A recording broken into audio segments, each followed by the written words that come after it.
भारतीय रेल भारतीय रेल और हमारा किसान,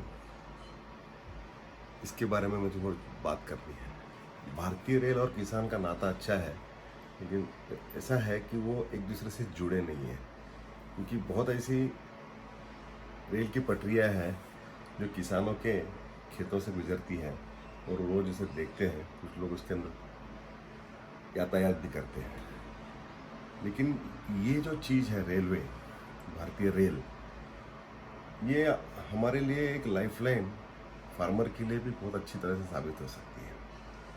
हो रही है, नहीं, मैं ऐसी नहीं बात कर रहा हूँ कि नहीं होती है, लेकिन हो रही है। देखो, तिरुपति से दिल्ली तक दूध जाता है। आज कश्मीर से कन्याकुमारी तक हमारी जो लाइन बिछी हुई है, जो रेलवे ट्रैक्स, उसके ऊपर हजारों ट्रेनें चलती हैं, हजारों बोगियाज उसके ऊपर कम्यूट करती है।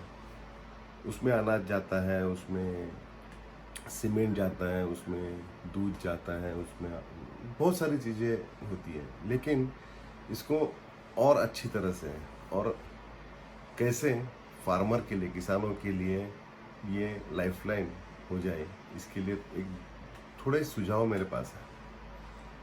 अब जैसे हमारे यहाँ फास्ट ट्रेन्स हैं, सबसे बड़ा मार्केट इंडिया में आज चारों मेट्रो है, और चारों मेट्रोज अपने सिटीज़ हैं, वो बहुत अच्छी तरह से एक दूसरे से लिंक्ड है ट्रेन से। भारत का रेलवे का नेटवर्क बहुत अच्छा है और रेलवे डिपार्टमेंट बहुत अच्छा काम करती है, लेकिन उसमें से थोड़ी सी सुविधाएं ऐड करेंगे तो बहुत अच्छा काम हो सकता है। उसमें ये मिनिस्ट्री ऑफ फूड प्रोसेसिंग हो या एग्रीकल्चर मिनिस्ट्री हो या और स्टेट गवर्नमेंट्स हो, उसमें कुछ सहयोग कर सकती है। जैसे कोंकण रेलवे ने बहुत यूनिक प्रोजेक्ट किया, जो रोरो ट्रेन चलती है। RoRo is a very unique example. आपने कभी देखा होगा, पता नहीं है, आप रोरो ट्रेन यूट्यूब में डाल के देखिए, कितने अच्छी तरीके से बॉम्बे से पूरे केरला तक ट्रेन के ऊपर ट्रक चलती है। वो ट्रक ड्राइवर्स वहाँ पे ताश खेलते हैं, खाना पकाते हैं, गाने गाते हैं, और बहुत अच्छे समय, कम समय में बहुत अच्छी तरीके से वो ट्रक्स रोड के ऊपर ज़्यादा तकलीफ नहीं करते हुए, ज़्यादा ट्रैफिक नहीं करते हुए, ट्रेन की पटरी के ऊपर से वो अपने डेस्टिनेशन पे पहुंचते हैं, और वहाँ वो उनका आगे का डिस्ट्रीब्यूशन होता है। तो जो लंबा पैच है 1500 किलोमीटर का, वो पैच जो है वो ये लोग ट्रेन पे कवर करते हैं। It's very nice. आप अगर उसको देखना है तो आप देख लीजिए। It's a very good concept Konkan railway करती है। ये वाला जो कंसेप्ट है ये हम हर जगह कर सकते हैं, लेकिन मेरी मेन बात जो है कि जो फार्मर का जो प्रोड्यूस है ये मेट्रो में कैसे पहुंचाया जाए। हमको ये करना होगा कि एक वातानुकूलित बोगी या डिब्बा या वैगन हमको हर ट्रेन में लगाना होगा।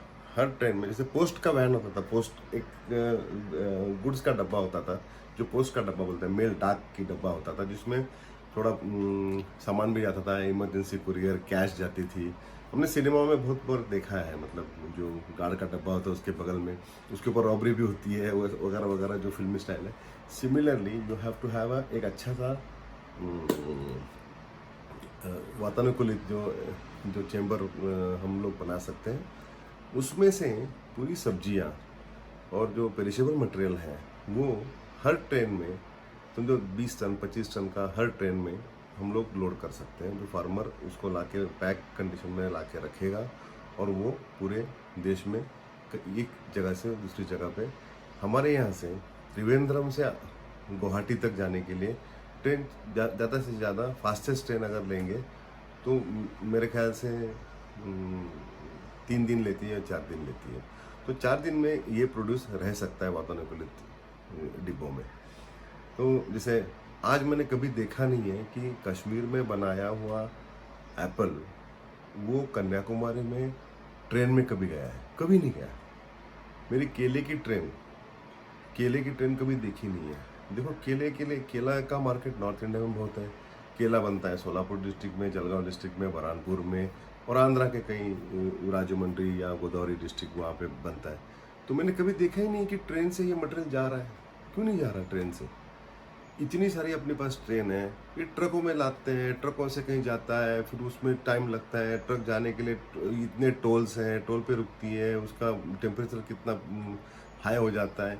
ये बहुत इट इज़ रियली, मैं देख के मुझे उसको ऐसा गुस्सा आता है कि भाई ये क्यों नहीं हो रहा। तो ये करने के लिए हमको कुछ ठोस कदम सरकार को उठाने पड़ेंगे। आम आदमी के पास की बात नहीं, ना मेरे पास की बात है। कोई सुनेगा, अगर उसको कुछ दिमाग में उजाला हो गया तो कर सकता है, इसीलिए तो मैं ये वीडियो बना रहा हूँ। तो बात ये है कि जो इंफ्रास्ट्रक्चर अभी अपने पास है, वो इंफ्रास्ट्रक्चर को कैसे मजबूत करके उसके अंदर से केला हो, आम हो, जो भी है, जो भी फसल हम लोग जिसकी शेल्फ लाइफ बहुत कम है, जो पेरिशेबल है, जिसकी लाइफ 7-8 दिन है, तो उसको कैसे फास्टेस्ट, देखो अगर मैं बॉम्बे से दिल्ली की बात करता हूँ, बॉम्बे से दिल्ली ट्रक जाएगी तो बॉम्बे उसको जाने के लिए कितना टाइम लगता है। यहाँ पे 18 से 26 घंटे के अंदर ट्रेन चलती है। राजधानी हो, आकाश क्रांति हो, दुरंतो हो, इतनी फास्ट जाती है। हर ट्रेन को एक डब्बा लगा दिया, उसके अंदर से 20 टन माल जा रहा है। ऐसे हज़ारों ट्रेन चल रही है, तो हज़ारों लाखों टन माल जा सकता है। लेकिन इसका विचार क्यों नहीं करते। आज के लॉकडाउन के चक्कर में एक भी लोगों ने हज़ारों बसें चलाई, सब सरकार एक दूसरे पर मत्ताफोड़ी कर रही है कि जो ये इसकी बस चला दो, उसकी ये बस चला दो। अरे भाई, इतनी ट्रेनें हैं, एसी ट्रेनें हैं, उसको चालू करके अगर ये farmer produce north to south, south to north, east to west, west to east, अगर ये पूरे फैला दें तो हमारा आम, हमारे तरबूज, हमारे केले कहाँ से कहाँ पहुँच गए होते। मार्केट में शॉर्टेज होता ही नहीं है, नहीं होता। तो ये क्यों नहीं किया गया। और ठीक है, क्यों नहीं गया, किसी को उजाला नहीं हुआ होगा, सर में दिमाग में उसे आइडिया नहीं आई होगी। मैंने लिखवाया अभी था मिस्टर ओबेरॉय जी बेंगलोर के, जो हमारे एग्रीकल्चर साइंटिस्ट हैं, उनके ज़रिए से हमने उनको ये चिट्ठियाँ भेजी थी, लेकिन उसका कुछ फ़ायदा हुआ नहीं। आज भी टाइम गया नहीं है, अभी भी टाइम है, आगे भी ये किया जा सकता है। तो मेरी ये रिक्वेस्ट सभी चीज़ों से है, सभी डिपार्टमेंट से, railway ministry, agriculture ministry, ministry of food processing, और जो भी है, नेशनल हॉर्टिकल्चर बोर्ड, ये बोर्ड, वो बोर्ड, दुनिया भर के हमारे पास संस्थाएं हैं। तो उनको उसको एक नोडल एजेंसी बना के ये ट्रांसपोर्टेशन की सुविधा करके ये मटेरियल, और उसका एक नॉमिनल चार्ज, फ्लैट चार्ज लगा दो ना भाई। एक क्रेट है, जो मैंने पहले बताया था कि क्रेट में उसको पैक करो, वो क्रेट्स ना, बोरिया नहीं है, systematic handling, pelletised handling, minimum labour, minimum, लेकिन माल ज़्यादा, मैक्सिमम ज़्यादा माल जाना चाहिए, मिनिमम लेवल लेनी चाहिए। पैलेटाइज करो या उसको क्रेट में पैक करो, वो क्रेट्स सब जगह पहुंच जाएंगे। तो पर क्रेट चार्ज करो उसको सब्सिडाइज मत करो, मतलब सब्सिडाइज करो, फ्री नहीं चाहिए किसी को। फार्मर हमारा पैसे वाला है, उसको अगर अच्छा दाम देंगे ना, वो आपको खरीद लेगा। वो देश फार्मर से चलता है, तो फार्मर के पास बहुत पैसा है, लेकिन उसको पैसा को सही काम आना चाहिए, उसको सही दाम मिलना चाहिए, फिर देखना वो क्या हल्ला मचा देगा। तो फार्मर को फ्री मत दे दो, फार्मर को सब्सिडाइज करो और फार्मर को सुविधा दे दो। देखो फिर आपके घर पे कितनी अच्छी रोटियां बनेगी, कितना अच्छा अनाज आएगा, कितना अच्छा फ्रूट्स आएंगे, कितनी अच्छी सब्जी आएगी, आपकी इम्यूनिटी बढ़ेगी। अगर फार्मर को स्ट्रेंथनिंग करोगे तो अपनी सेहत अच्छी बनेगी, अगर उसको नहीं करोगे तो कुछ नहीं होगा। क्योंकि फिर हम आत्मनिर्भर नहीं बन पाएंगे। अगर आत्मनिर्भर नहीं हुआ, फार्मर को अगर हम लोग ने सपोर्ट नहीं किया, फार्मर ने अच्छी फसल नहीं उगाई, तो कुछ नहीं होगा। हमको फिर बाहर से, जैसे हम लोग आज बाहर से इंपोर्ट करते हैं, जो सनफ्लावर ऑयल हो, जो पाम ऑयल हो, या गेहूँ हो, ये सब हम लोग बाहर से मंगाते जाएंगे। या हमारे ऑरेंज भी आते हैं बाहर से, सेब भी बाहर से आते हैं, तो ये नहीं हो पाएगा। इसके लिए हमारे किसानों को, हमको स्ट्रेंथनिंग करना बहुत ज़रूरत है। इनकी फसल को फास्टेस्ट मोड ऑफ ट्रांसपोर्ट में जगह जगह पहुंचाना बहुत ज़रूरत है। उसके लिए कोऑर्डिनेशन की ज़रूरत है।